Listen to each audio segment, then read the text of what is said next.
So last night at around 2 a.m, just before 2 a.m, we were rudely awakened by this terrible screeching sound of metal on metal contact. And we're both sitting in the tent, we're like, well, it's not an animal sound, what's going on there? So I got out of the tent and some animal had moved my fireplace off the bottom metal plate.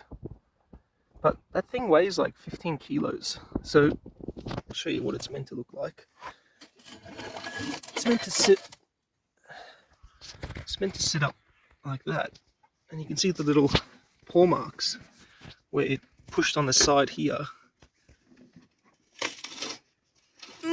There's considerable effort to move it, and it moved it almost completely off the plate. Bizarre. Morning. We are on the track this morning. Oh, JJ wants to be part of it. Good morning. Good morning. On the track this morning to do the walls of Jerusalem, which is actually more of a multi-day walk. Not really a day trip thing, but we're going to do a big day trip, probably about 8 to 10 hours of hiking, see how far we can get, and then come back. Yeah, should be good.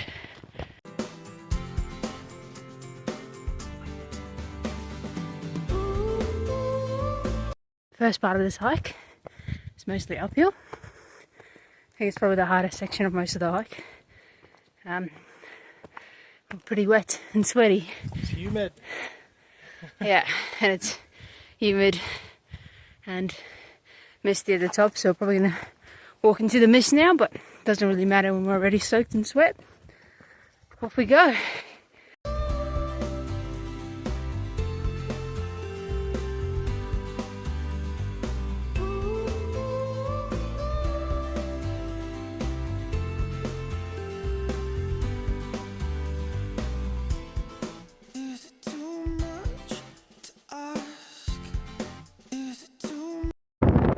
Up and up and up.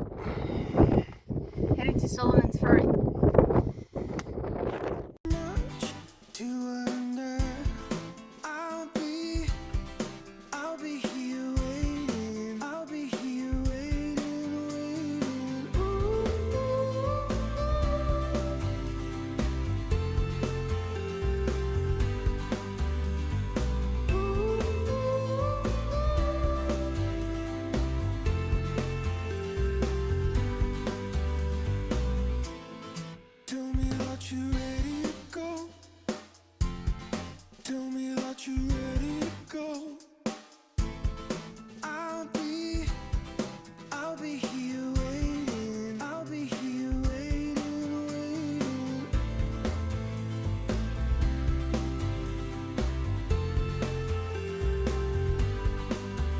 That mountain was Solomon's Ferry, or that peak.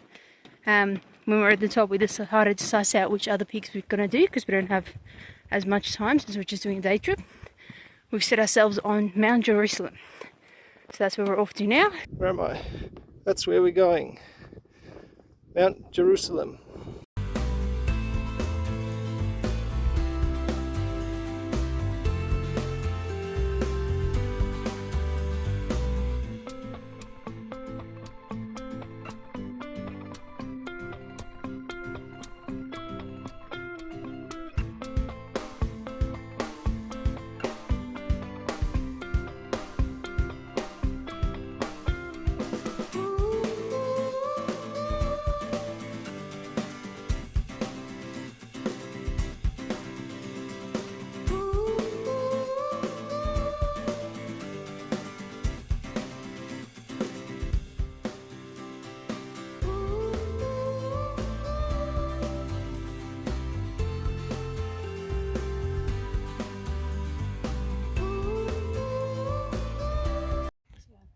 Enjoying some lunch. Having some Tasmanian honey on top of Mount Jerusalem, looking out onto King Solomon's Ferry, which is King David's Peak. That is King David's. Yeah. And that's where we were, King Solomon's throne. And then this little sad mountain in front of us that we didn't bother with. What's his name? The temple. The temple. The walls of Jerusalem. Yeah, Very cool, would recommend. Done. JJ found a nice little swimming spot. We dunked ourselves in there. Yep, it's nothing better than a nice ice cold river shower after a nice big hike. Yeah. And now we're on the road to see if we can find a camp a little bit closer to Cradle Mountain. Or we can do a bit of work tomorrow and then go from there.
Where are we going? I'm going over there, and up there, and then around, and up, to the top of Cradle Mountain. Nice.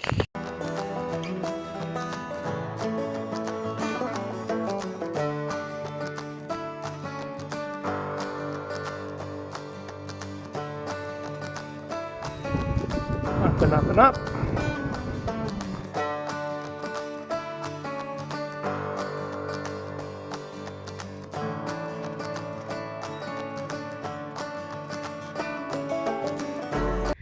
Pretty beautiful track so far.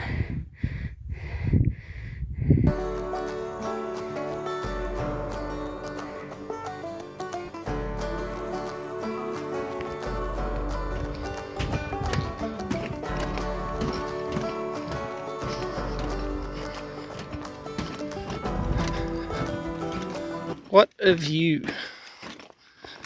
She's beautiful, isn't she? The dove, yes. The dove of the lake. Yeah, that was alright.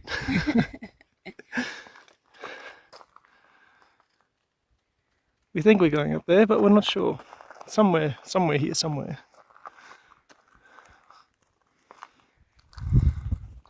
Don't see how that looks like a dove, but anyway. Maybe a malfunctioning swan.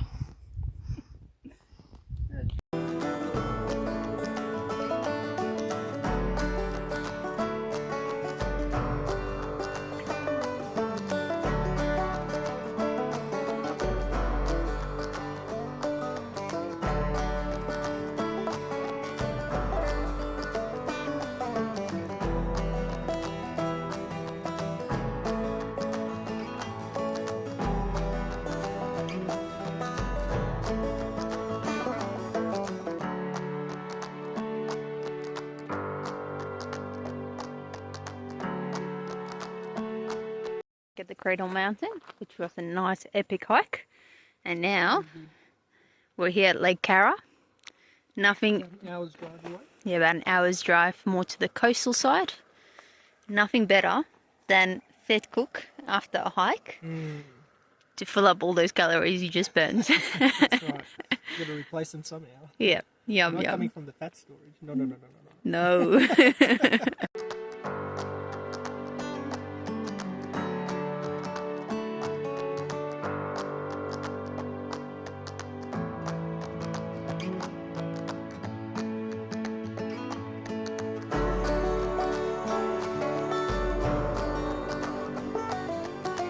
Cow crossing. Cow crossing.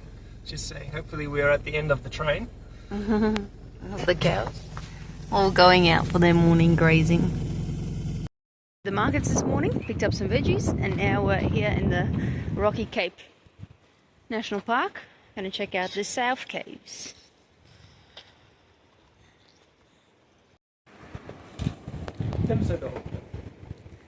Caves down there, but you can't get in there. You can. You can, but they don't want you to get in there.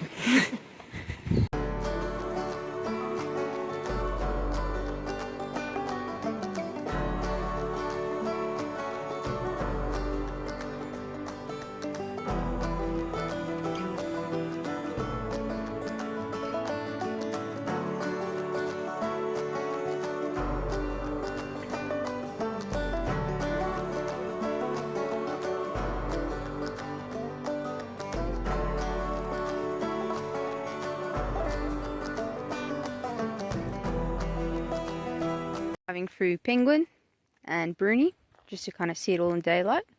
Last time we were here was 2 months ago. And then up to Leven Canyon Reserve, where we scored a beautiful little campsite here. So I'll probably spend a few days working and enjoying some of the hikes here. And then we only have 5 days left in Tassie. To our surprise, we were leaving 4 days earlier than expected. Good thing we checked. We topped up on some marketed goods, so Jojo's gonna load them into some sweet corn. Into the $3 fridge. for, was it $3 for 3? $2.50 for 3. $2.50 for 3, but she gave us an extra one. So we got 4 for $2.50. Bargain. It's because Jojo winked at her, I reckon.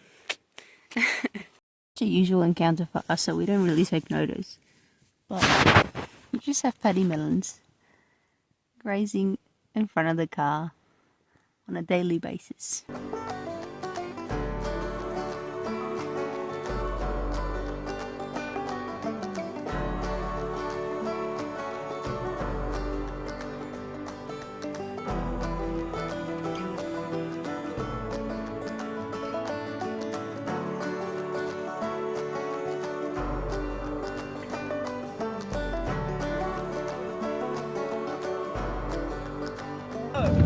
Welcome to another channel, to another day in the car. We spent about 2 days at Leven Camping Reserve. Basically had it to ourselves. There was no one there, which was great. The weather has been awful. It's just been raining for 2 days straight. So we used it to do a little bit of work. But then some exciting news when it's cold weather is there's the chance of possibly seeing snow. Yeah, for the first time this year in Tassie. Yeah, so I think it snowed somewhere else in Tassie a little bit earlier. Yeah, but like a little bit. We weren't on top of it. But anyway, we're on top of it now. They're looking at a -1 or -2 degrees tomorrow morning. And so we're going to drive towards the central plateau area, a bit more mountainous, so we can be at that 1,000-meter elevation. And then, yeah, decide if we're going to go hike up a mountain to see the snow or whether we actually can experience it just in camp. But yeah, I'm going to go get ourselves nice and cold.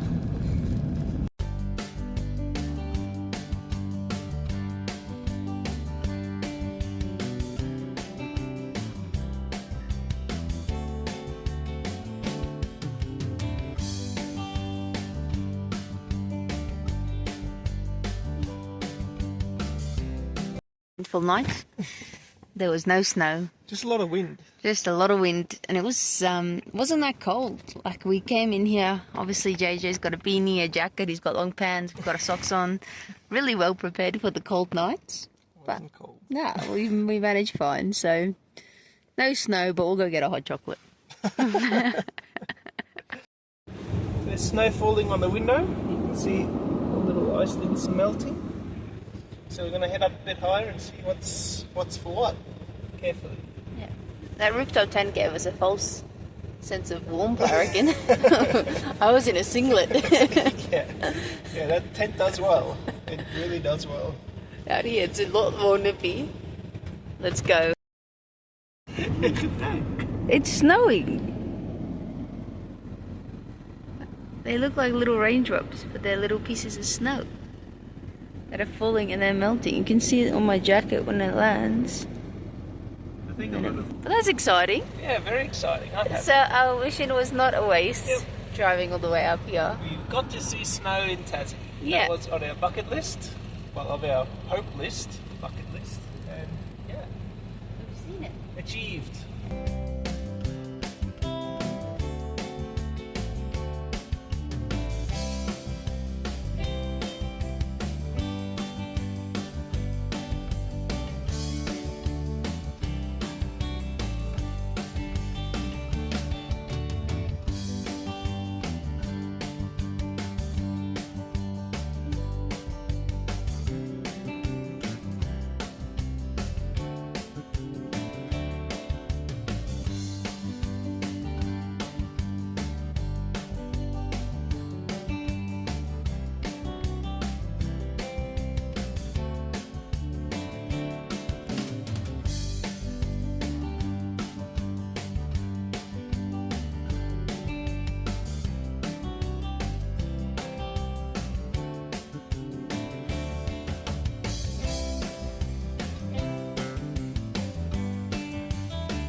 Here we are again, another brewery.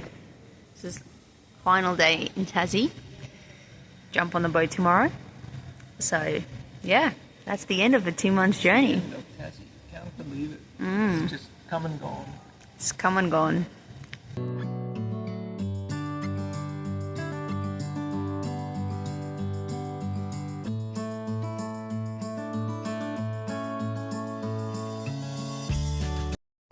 Here we are again. Here we are again. We are heading back to Geelong. Back to the mainland, as they say here. Yeah, back to the mainland. For probably an hour and a half almost, waiting. Ages. The boat's delayed. But this van in front of us, JJ will tell you a little bit of a story. This was fantastic. I reckon this is probably one of the best things that I've seen on this trip so far. So we're sitting in the car, chilling, listening to music, sort of watching the world go by, looking at the people. Susie over there smoking, Jan over here just strolling along. And we happen to look into the back window of the van in front of us. And the passenger, who's a lady, probably in about mid-30s, I would estimate, she gets out of the car, she gets into the back of the van, she grabs a spoon out of the top drawer, and she opens the fridge. Now, when you get a spoon out of the top drawer and you open the fridge, automatically your mind goes to, like, maybe she's going to get some yogurt or something, you know. Nothing special. Anyway, she opens the fridge, she gets out a jar of Nutella. Reasonable. I mean, sometimes you get a bit of a craving and you have, you know, 1 spoon of Nutella, maybe lick a bit here, lick a bit there, you know, pass the time. But no, she opens the jar, she grabs a spoonful and she heaped the spoon. She puts it in her mouth, and I'm not kidding, about half a second later the spoon comes out of her mouth and she goes for round 2. Now that is wild. But if that wasn't bad enough, she went for round 3, round 4, round 5. I reckon she ate probably about half the jar of Nutella. And the best part of it was how fast she was doing it. Like, it was insane. I don't even think I could eat yogurt that fast. She was just gulping it down like crazy. So that's the story of the Nutella eating lady.